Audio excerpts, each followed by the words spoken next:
Hey guys, here we have a situation where this student Yusuf Shamir needs to get certain number of marks in chemistry so that the percentage of his marks becomes 80, because only the student with 80% marks would be considered for an interview for a particular job. So how many marks he should get?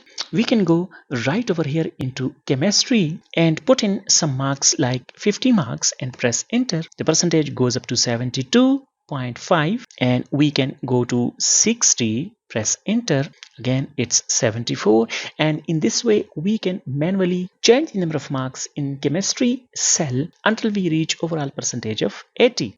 This is going to be a tedious task. There is an easier way to do it, and that is we can do it through goal seek option. Let me show you.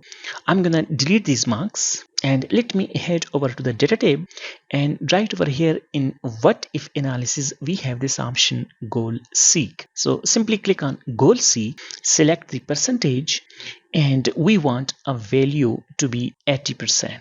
By changing the cell, this is the cell that we want to be changed. Now click on OK, and there it is. 95 marks are required to be obtained by this student so that the overall percentage becomes 80.